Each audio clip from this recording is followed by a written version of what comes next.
Bienvenidos a una nueva sesión de Discutamos México. El tema en esta ocasión será la lucha democrática que se llevó a cabo en México justamente hace 100 años. Dos personajes fundamentales marcan esa historia: el dictador, el viejo dictador Porfirio Díaz, y la estrella ascendente de Francisco I. Madero. Pero vamos, junto con los amigos historiadores que me acompañan, a analizar toda aquella época, el crepúsculo del porfiriato, los temas de cómo se manejó la vida política y electoral y republicana en general durante esas últimas décadas, y todos los antecedentes que llevaron al momento del estallido de la revolución el 20 de noviembre de 1910. Me acompañan tres historiadores por los que tengo un antiguo y muy profundo afecto. Santiago Portilla, especialista en particular en el maderismo y autor de Una sociedad en armas. Javier Laraballón, un joven historiador especialista en temas de microhistoria, en particular microhistoria de haciendas mexicanas, y mi gran amigo, admirado amigo historiador, Jean Meyer, autor de una de las obras históricas clásicas del siglo XX en México, La Cristiada. Bueno, queridos amigos, bienvenidos, y vamos a empezar a hablar de lo que fue México hace exactamente 100 años. Pero empecemos un poco antes. Les propongo que hablemos de lo que era la vida electoral, las elecciones, porque nunca dejó de haber elecciones durante el tiempo, los tiempos de don Porfirio. Por supuesto, Porfirio Díaz siempre respetó lo que mandaba la Constitución. Y por supuesto respetó las elecciones que se dieran en tiempo y forma. Respetó la forma. Por supuesto, sí, claro, la forma siempre, no el fondo.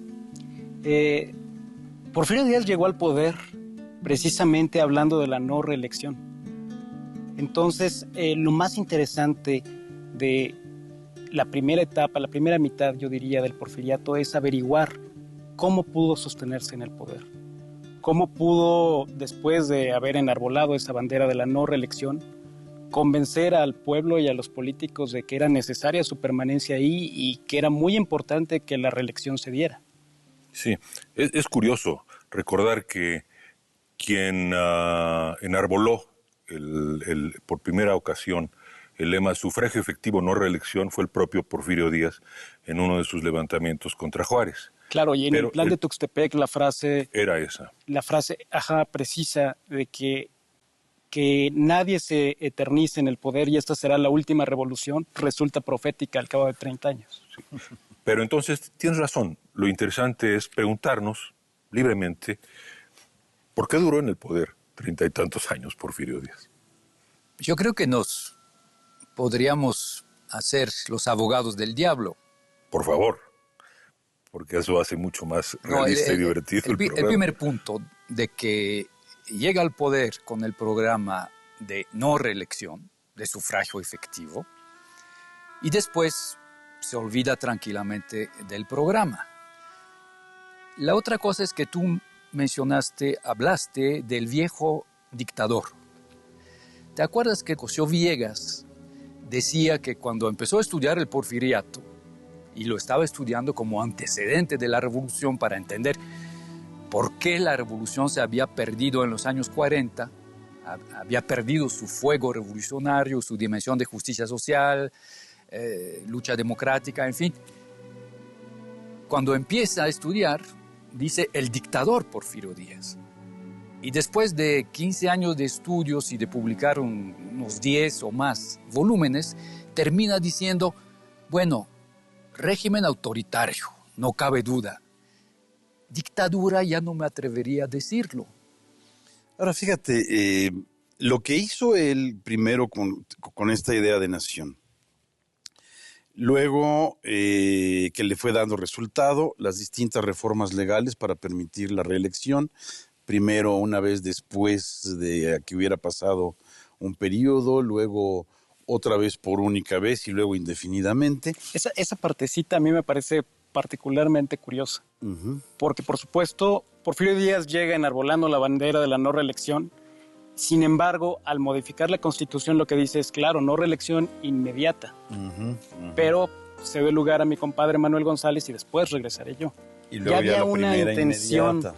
de que sí, no reelección, pero la va cambiando, digamos, paulatinamente en la medida de su propio éxito. Y luego lo que hizo fue rodearse de un nuevo equipo de personas que tenían una idea también no solo políticamente nacional, sino económica, cultural, incluso filosófica, que fueron los llamados científicos. Y lo curioso de Porfirio Díaz en el contexto latinoamericano, habiendo sido un dictador, habiendo sido un general, héroe de la guerra contra la intervención francesa, contra la intervención, es que en realidad organiza un gobierno civilista.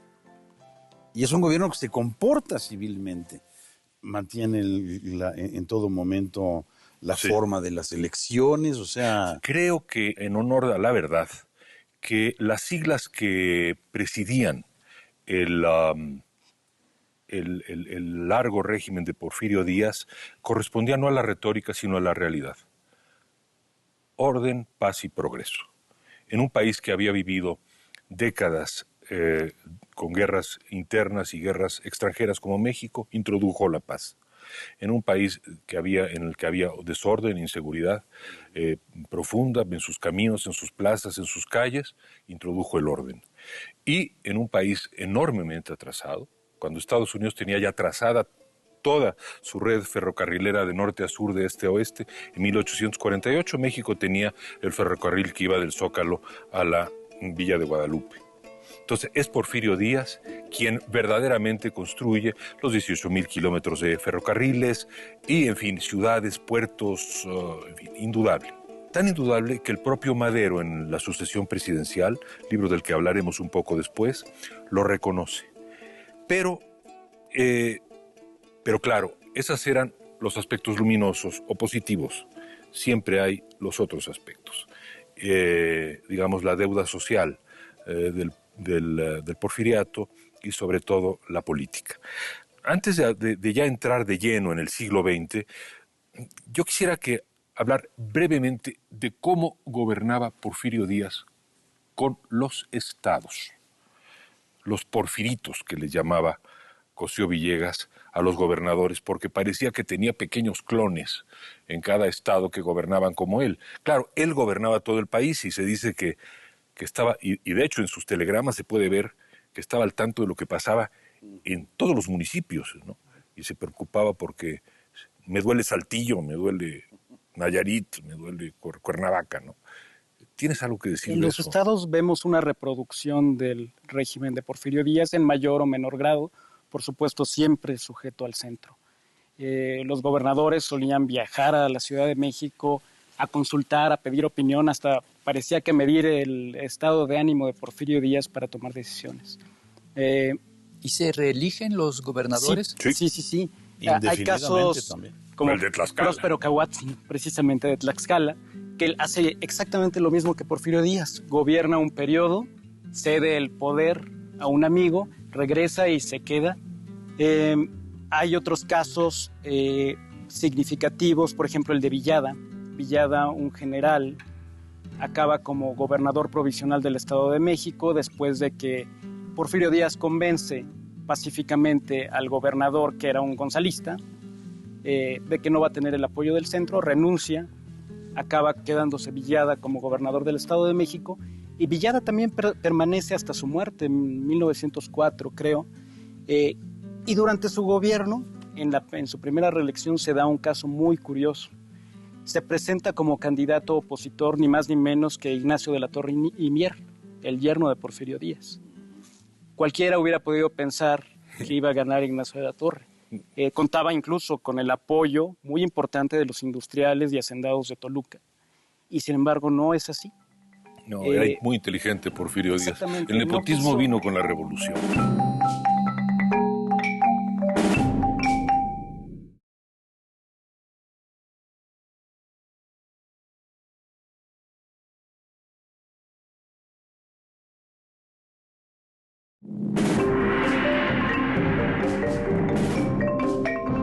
¿Por qué duró en el poder 30 y tantos años Porfirio Díaz? Llega al poder con el programa de no reelección, de sufragio efectivo, y después se olvida tranquilamente del programa. Vamos a caminar un poco más en el tiempo. Hemos hecho un balance y vamos a llegar precisamente ahora al momento de la oposición. Imaginémonos en 1901. Yo creo que es el momento importante del anarquismo en México. ¿Alguno de ustedes quiere hablar sobre ese momento? Yo diría desde fines del siglo XIX, se nos olvida muchas veces que México está... hoy hablamos de globalización. En México. La globalización existía en aquel entonces. Muy bien. ¿No?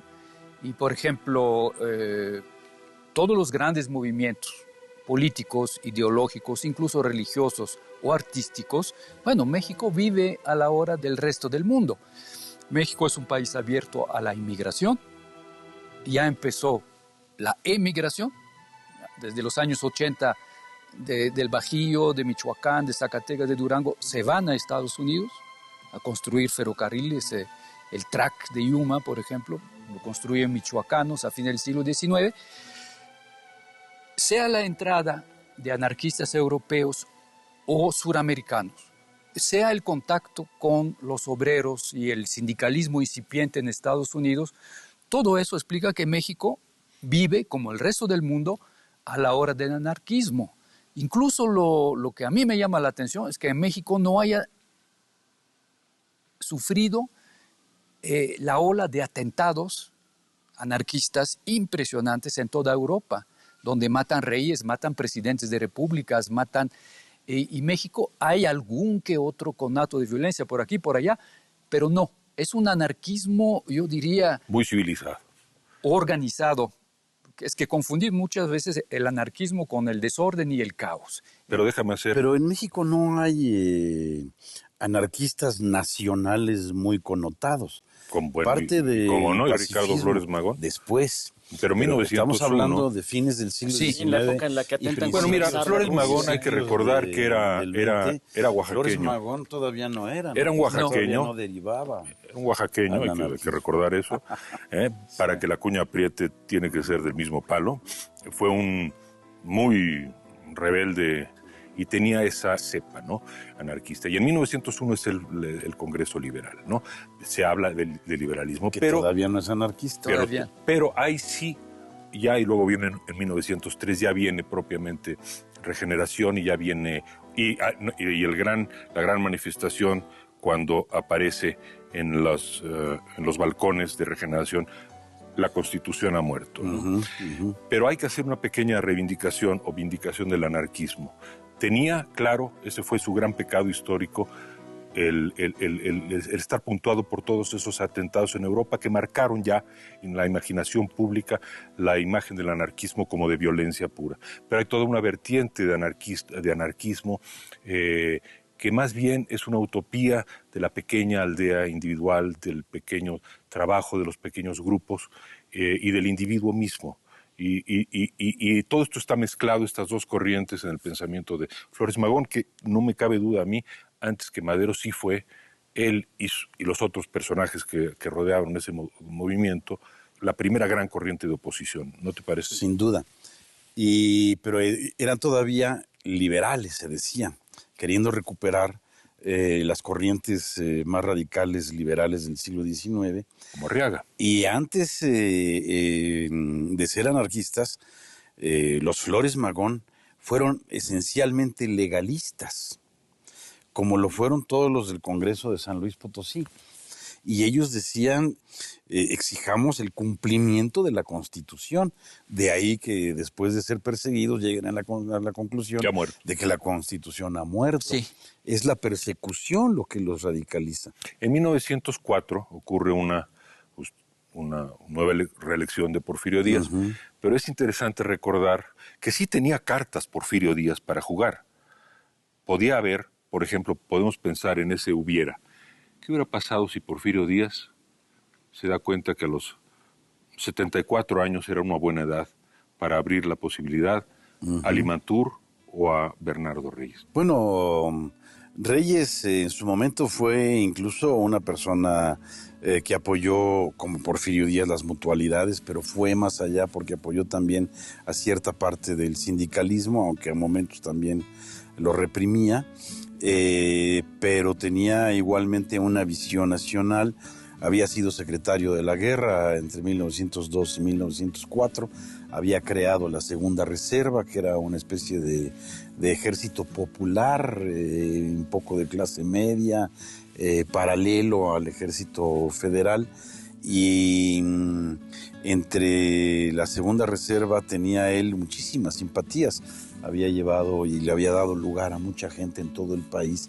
Digamos que se había dado a conocer nacionalmente como secretario. Buena visibilidad. Había tenido una buena visibilidad. Entonces, ¿le hacía un poco sombra ya al caudillo? A Porfirio Díaz, pues lo que pasa es que él se dio cuenta que tenía que enfrentarse a los científicos, porque los científicos eran una clica muy cerrada.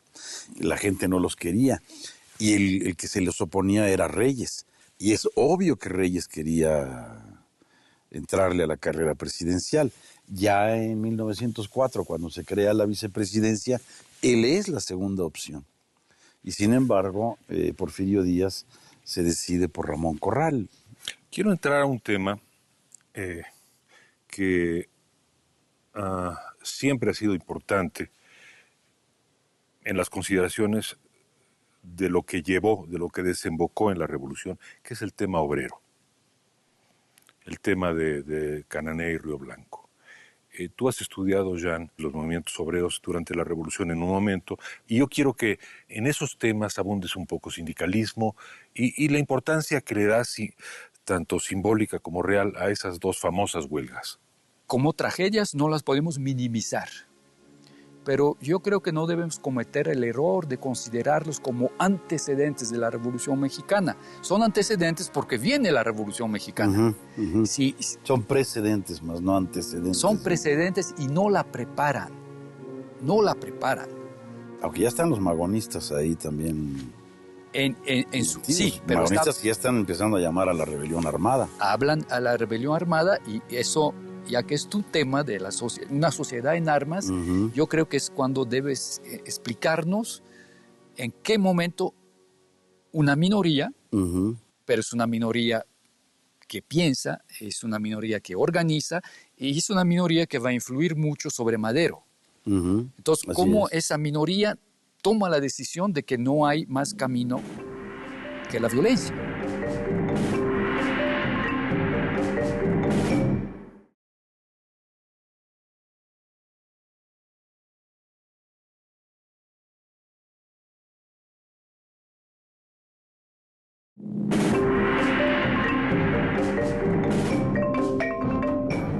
¿En qué momento una minoría toma la decisión de que no hay más camino que la violencia? Pero entonces piensan ustedes que se ha sobredimensionado, como se diría, la incidencia de esas dos huelgas, la de Río Blanco y Cananea, como fracturas del régimen, como agravios de la sociedad en el régimen. Yo creo que hay agravios mucho más profundos, porque fueron mucho más generalizados. Por ejemplo, el crecimiento de las haciendas a costa de los pueblos. Generalizado en el país. Y de los municipios, sí. El régimen porfirista concentra desde luego el poder en pocas manos, pero también la riqueza y la propiedad agraria. Se despoja a muchísimas comunidades agrarias, campesinas, pues en casi todo el país. Esos son agravios presentes en la sociedad.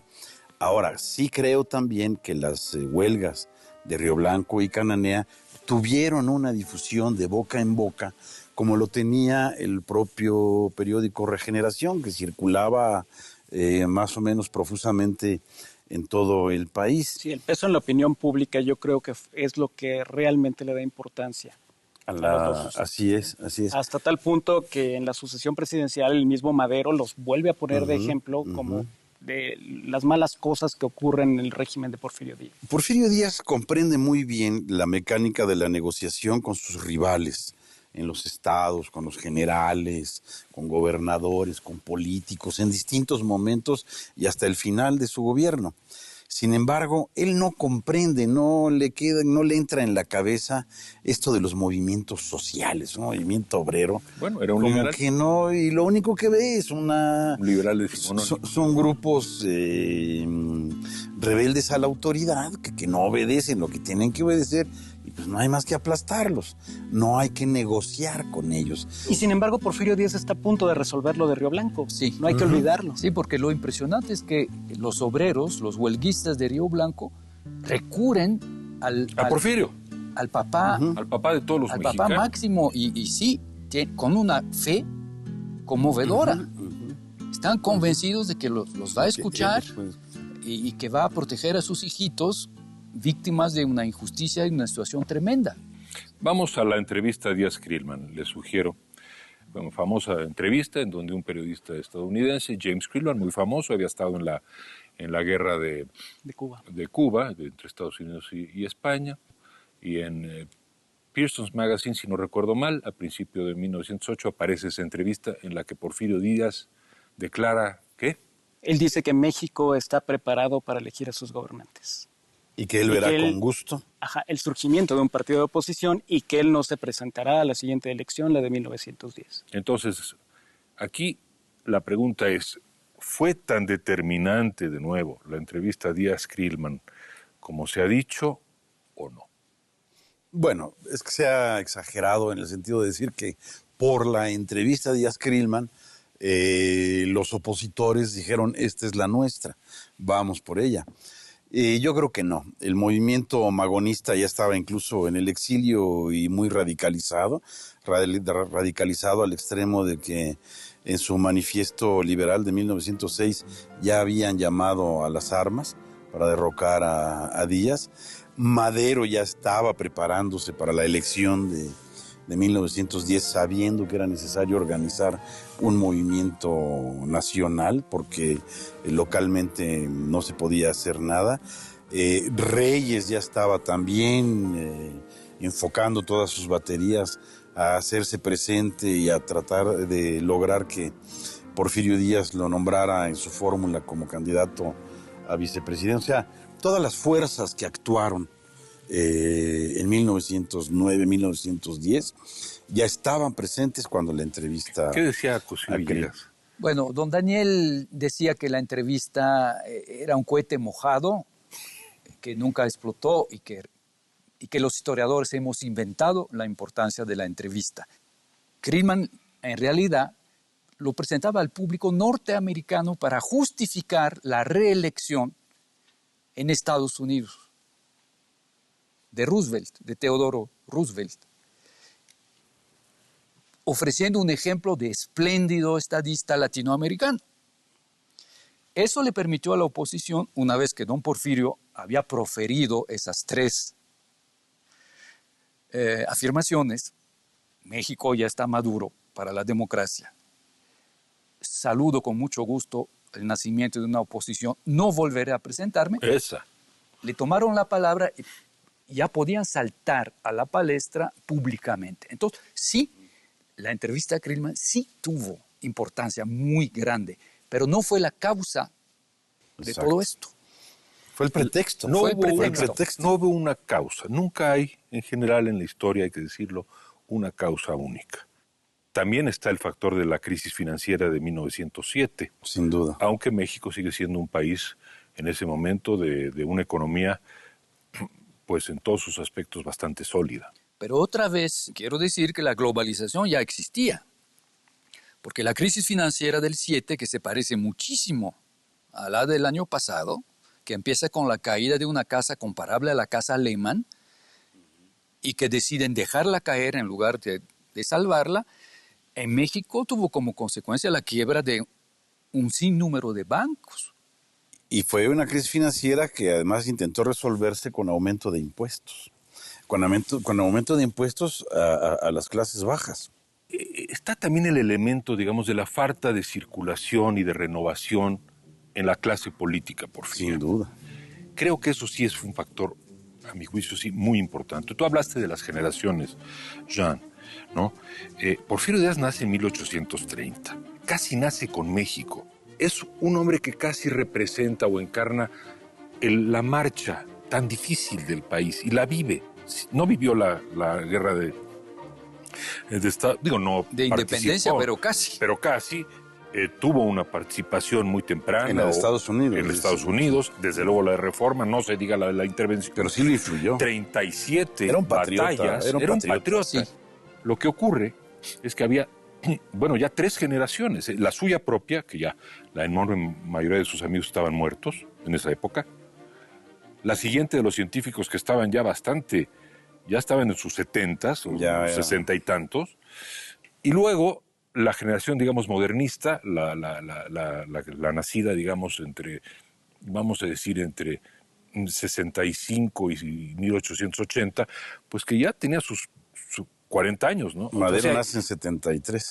Madero nace en 73, es decir, había una impaciencia de gente en todo el país, de clase media, políticos, aspirantes a políticos, que para hacer una carrera política pues tenía que esperar al que el venerable, anciano, dictador como el presidente, el gran don Porfirio, ¿verdad?, pues decidiera bajarse de la silla que tanto amó. Así es. Deliberadamente he querido que tratemos el contexto social, económico, sobre todo político, y he retrasado el referirnos a Francisco Madero.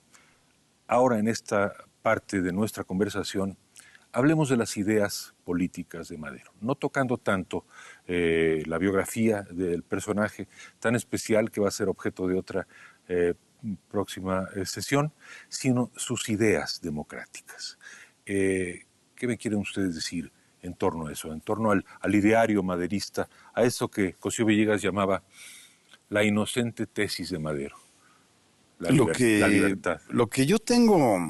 Claro, Madero en sus memorias lo dice muy claramente. Su democratismo, su interés por la política, no nace políticamente, no surge de un afán político. Surge del afán espiritual de Madero. Madero lo que quería era que el pueblo mexicano, que todos los mexicanos, tuvieran las condiciones de libertad indispensables para su evolución espiritual. Eso era lo que le importaba realmente a Madero. Por eso se convence. Él platica de esta experiencia como medium, cuando empieza a ser medium escribiente, cómo se sienta con el lápiz en la mano una vez durante horas y pergeña unos garabatos, no es nada. Otra vez lo intenta y después de un buen tiempo de estar ahí sentado, escribe la frase, ama a tu prójimo como a ti mismo.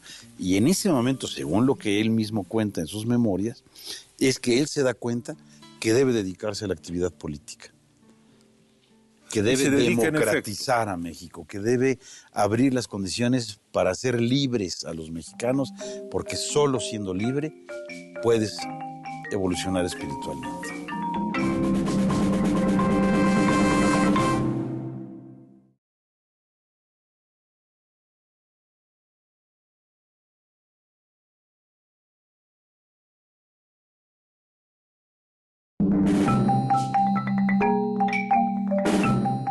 Hablemos de las ideas políticas de Madero. Su democratismo, su interés por la política, surge del afán espiritual de Madero. Yo recuerdo que Cosío Villegas decía que el libro era mucho más respetable, el de la sucesión presidencial en 1910, publicado en 1908. Distribuido en el 9. Distribuido en el 9, pero el hombre tenía más información y más estructura de lo que uno, al paso de los años y con tantas telarañas y leyendas y demás, le quiere conceder. José Villegas dice que no era un libro profundo. Probablemente no era ese libro profundo, pero era un libro muy legible, era un libro convincente. Y en él Madero llega al punto en el que dice: lo que ha causado los problemas de México ha sido el militarismo y es el absolutismo de Porfirio Díaz. Porfirio Díaz es un gran gobernante, es un hábil estadista, dice, pero sus buenas intenciones se tuercen con ese afán de permanecer en el poder. También entre las cosas que dice y que me parecen muy importantes es que lo que se le pide en ese momento a Porfirio Díaz es que permita que la vicepresidencia se elija libremente. Por supuesto, a la postre Porfirio no cumple ni siquiera eso. Él plantea el surgimiento de un partido para presentar un candidato a esas elecciones que se oponga a Porfirio Díaz. Pero por supuesto siempre clama porque Porfirio Díaz sea quien se dé cuenta de que tiene que abandonar el poder para que el país evolucione. Muy bien. Es un libro que seguramente Francisco I. Madero pensaba para que lo leyera Porfirio Díaz antes que cualquier otra persona. Hay ideas, hay muchas interpretaciones sobre la importancia del libro, pero hay quien piensa que la Revolución Mexicana empezó con un libro. Y aunque se puede discutir esa idea, en la provincia mexicana hay testimonios. Por ejemplo, en San José de Gracia, recuerdo haberle oído a Luis González decir que la gente se entusiasmó mucho con el libro, porque pensaba que una vez que llegara Madero, si iba a llegar al poder, después de leer el libro, iban a acabarse los impuestos. Yo tengo otro ejemplo en la hacienda de una de las haciendas de Valparaíso. El padre, ¿en qué estado?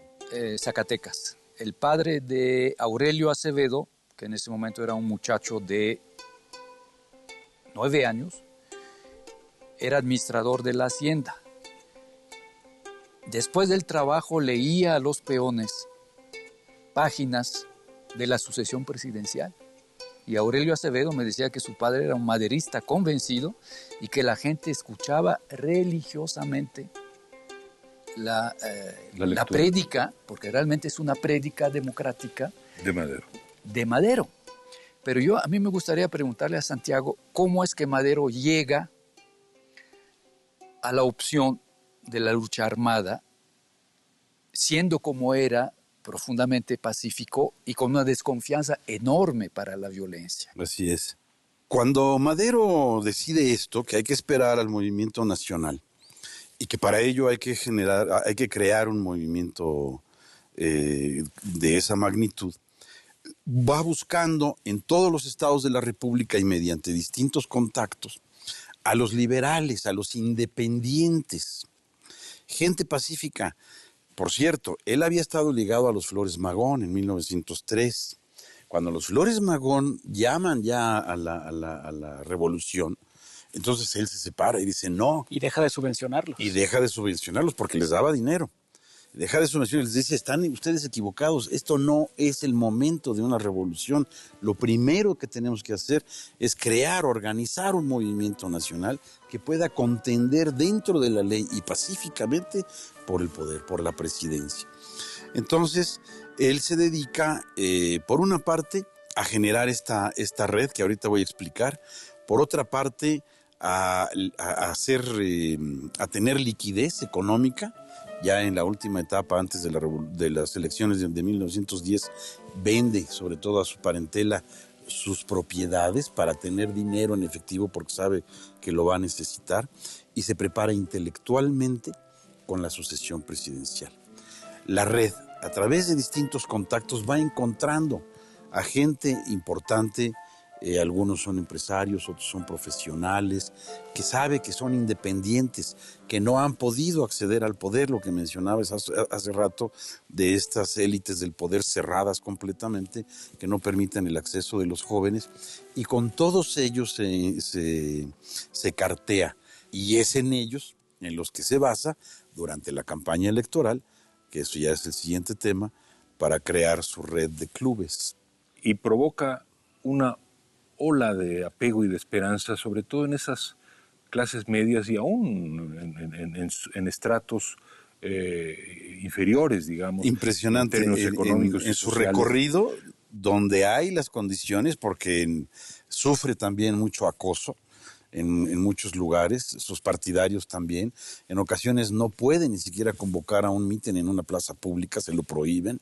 Entonces tiene que verse en casas particulares. De pronto puede conseguir un teatro donde se reúnan otras personas, pero hay lugares como en Orizaba, en distintos lugares de Veracruz, también del norte, en donde las multitudes que lo reciben se cuentan por miles y decenas de miles. La incluso. documentación fotográfica, incluso cinematográfica de la campaña, es muy importante. es impresionante. Es impresionante lo que él logra.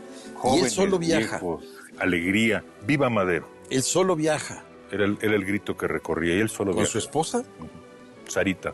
Sarita, y con un compañero orador, que en la primera gira fue Félix F. Pallavicini, pero a partir de la segunda ¿No era buen orador? fue Roque Estrada. Madero era excelente orador, tenía una voz tipluda, era chaparrito, ¿sí? Tenía su barbita de candado, pero era muy afable. De inmediato proyectaba confianza, afabilidad, bonomía. La gente se le rendía. En los mítines lo ovacionaban enormemente, a pesar de su voz tipluda. Convencía a todos, su lenguaje era muy directo. Yo ahora, disculpen ustedes quizás el atrevimiento, pero diría que fue el Obama de México de ese momento. No, está muy bien visto. Hay un momento en donde la alternativa de Bernardo Reyes queda atrás, y Porfirio Díaz lo manda a una misión, él mismo se desecha, y aparece ya el antirreeleccionismo, ya aparece propiamente Madero como la alternativa. El antirreeleccionismo tiene una gran ventaja por un error estratégico de los porfiristas. Ellos hablan de Madero como el loquito de Madero. Igual que la familia, pero bueno, es otro tema. Sí, y para ellos, el problema, el peligro real, es Bernardo Reyes. Entonces enfocan todas sus baterías. Se van con la finta. Enfocan todas sus baterías contra Reyes, y mientras Madero anda recorriendo el país. No, pues tumban el último obstáculo. Sin que se fijen mucho en él, y cuando por fin logran que Reyes se vaya, los reyistas decepcionados que quedan, en su inmensa mayoría, se van a las filas del antirreeleccionismo, que ha estado fortaleciéndose. Entonces son una serie de circunstancias. En ese sentido, las primeras giras de Madero se dan cuando él no es candidato.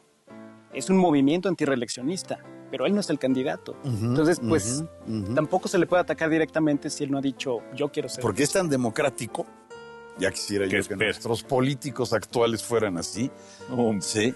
Que él dice, el candidato del antirreeleccionismo, primero el Centro Antirreeleccionista de México, deberá salir de una convención donde vengan representantes con cartas, con las firmas que los respaldan, un representante por cada 500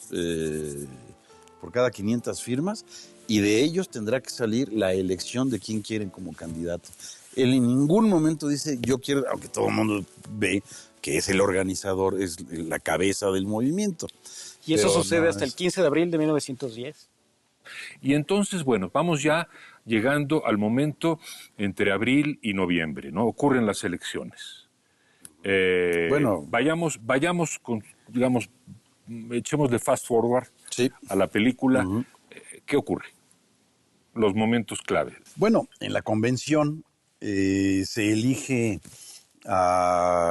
se consagra la alianza entre antirreeleccionistas y reyistas, eligiendo como candidato a presidente a Madero y como candidato a vicepresidente al doctor Francisco Vázquez Gómez, que había sido, por cierto, médico de Porfirio Díaz.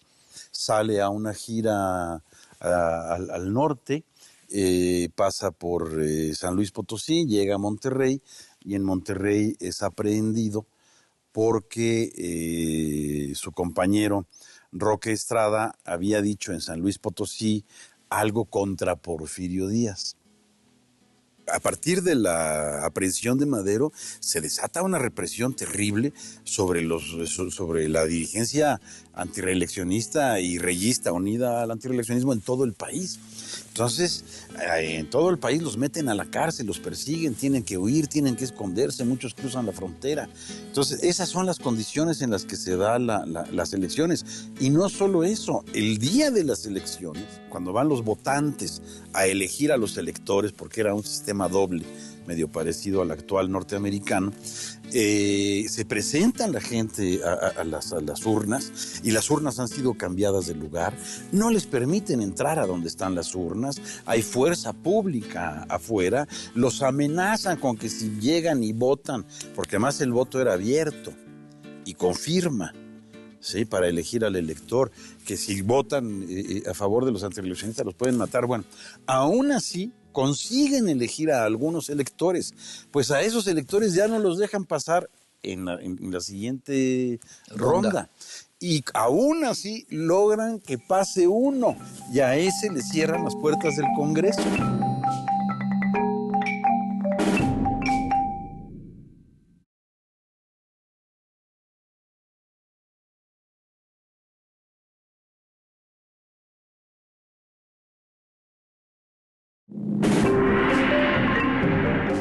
El día de las elecciones no les permiten entrar a donde están las urnas, hay fuerza pública afuera, y aún así logran que pase uno, y a ese le cierran las puertas del Congreso, un diputado.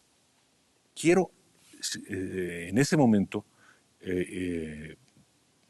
señalar la paradoja extraña de que esta crisis de legitimidad se da al mismo tiempo de la apoteosis del centenario. Porfirio Díaz cumple 80 años, México cumple 100 años, se da el grito, es esta inmensa fiesta en donde hay todo el mes de septiembre está lleno de actos, algunos extraordinarios, discursos de toda índole.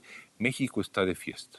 En fin, es el reconocimiento del mundo al régimen de Porfirio Díaz, es la consagración, la apoteosis. Y después de los fuegos de artificio. Hay una anécdota muy buena. El 15 de septiembre en la noche, después del grito, de pronto está Federico Gamboa, a la sazón subsecretario de Relaciones Exteriores, y está junto al embajador alemán admirando ya cuando de pronto en un lado de la plaza del Zócalo se oye gentío y como 2 disparos, y se ven gentes moviéndose por allá y se ven pancartas, y entonces se van acercando, y en una de las pancartas es una pancarta con la imagen de Madero, y entonces el embajador alemán le pregunta a Federico Gamboa, ¿qué pasa? ¿Qué ocurre?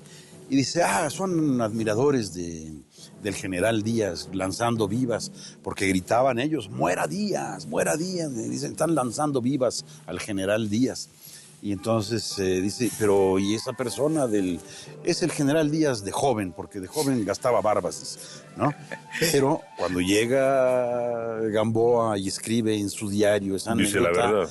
Dice la verdad y dice... Parece que al día siguiente, no sé si te acuerdas, que le dice a Porfirio Díaz en Petit Comité, junto con el gabinete, lo que había pasado de verdad. Y Porfirio Díaz, como esfinge que era, se queda callado, muy contrariado, y sale. Algo sentía o presentía. Madero, premeditadamente, espera a que pasen las fiestas del centenario, porque no quiere echar a perder ante el mundo el centenario de la independencia. Entonces lo hace a propósito y aprovecha ese tiempo para organizarse. Le dan libertad caucional en la ciudad de San Luis Potosí, de la que no puede salir. Él establece una rutina de caminar todos los días muy temprano en la mañana por una misma ruta, y justamente el 5 de octubre se va a la estación de trenes. 6 de octubre, el 5 está fechado el plan. El 6 de octubre, donde se disfraza de ferrocarrilero, se sube a un tren rumbo a la frontera. Fantástico. Y entra a Estados Unidos enseñando billete, que era mejor que el pasaporte. Yo quiero que lleguemos a las conclusiones, pero es curiosa la historia porque Después de del brote revolucionario en Puebla y la muerte de los hermanos Cerdán antes del 20 de noviembre, el 18, que ya Gamboa en su diario anota claramente como un presagio de lo que iba a venir, el 20 de noviembre mismo pasa muy poco, o casi no pasa nada. Imaginamos la revolución y pensamos que todo el país se incendió instantáneamente el 20 de noviembre. Creo que será objeto de conversaciones y debates en Discutamos México posteriores, hablar de lo que ocurrió a partir del 20 de noviembre. Sí. Pero hay algo que quiero que ustedes traten, que es el significado, la vigencia, para nosotros ahora en 2010, de esa gesta democrática, porque creo que aquí sí la palabra un poco pomposa vale, gesta democrática, que los mexicanos, que los demócratas de tiempos finales del porfirismo, acaudillados por Madero y por muchos otros personajes, hicieron. Es importante defenderla, pienso yo, en un momento en el cual, nuestra democracia es joven, es frágil, es novata, apenas estamos empezando a llevarla a cabo. ¿Fue un profeta de la democracia Madero? ¿Qué tanta lealtad, qué tanta admiración debemos tenerle? Yo le tengo una gran admiración a Madero, pero sería mucho más fácil explicar esa admiración por el Madero presidente y gobernante.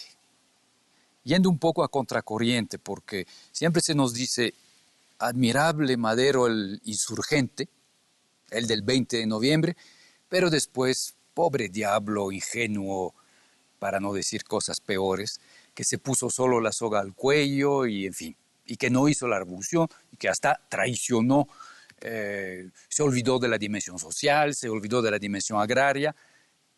Todo eso no es cierto. Madero hubiese podido terminar tranquilamente su presidencia y eso sí, no hubiera buscado la reelección ni la reelección 4 años después. No. Y hubiéramos ganado un tiempo en la transición democrática. 80 años. Sí. Enorme. A la luz del presente, yo diría que la lucha de Madero nos debe hacer apreciar lo que tenemos hoy, que un tercio, tengo entendido, de la opinión pública cree que no tenemos, que es la libertad, con la que nos expresamos, con la que nos movemos, con la que nos organizamos políticamente, con la que criticamos. O sea, Madero tenía que decirles, no digan nada del presidente, y ve tú lo que del presidente se puede decir hoy. ¿Cuál es la vigencia de Madero? Su amor por la libertad. Pensar que solo con la libertad se puede evolucionar espiritualmente. Tú, en concreto, ¿por qué admiras a Madero? Yo creo que el Madero admirable es ese hombre desinteresado y bien intencionado que incursiona en la política.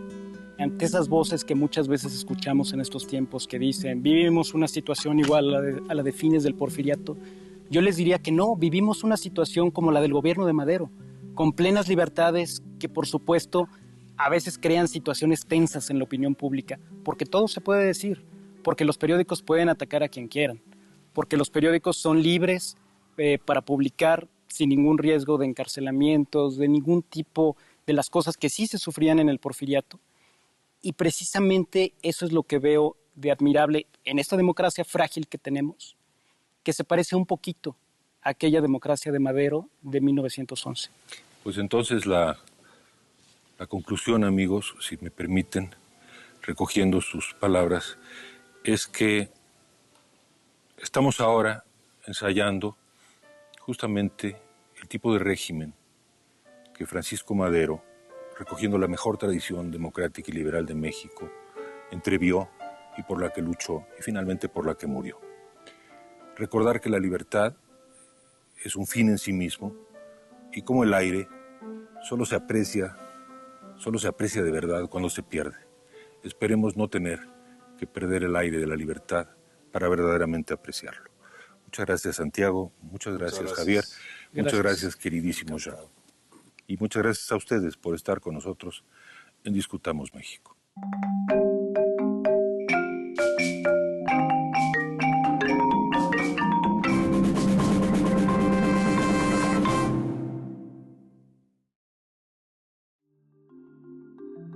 Maduro fue un gobernante congruente con lo que pensaba y no podía llegar al poder y hacer lo contrario de lo que había predicado. No se puede con Madero. No sabe matar, no ejecuta. En un régimen maderista se requería de ciudadanos, no de súbditos. Es un acontecimiento mayor, es una tragedia. Carranza le dice: una revolución que pacta es una revolución que se suicida. La misma confianza lo asesinó a él. Y va a abrir las compuertas a la guerra civil y a la revolución en grande.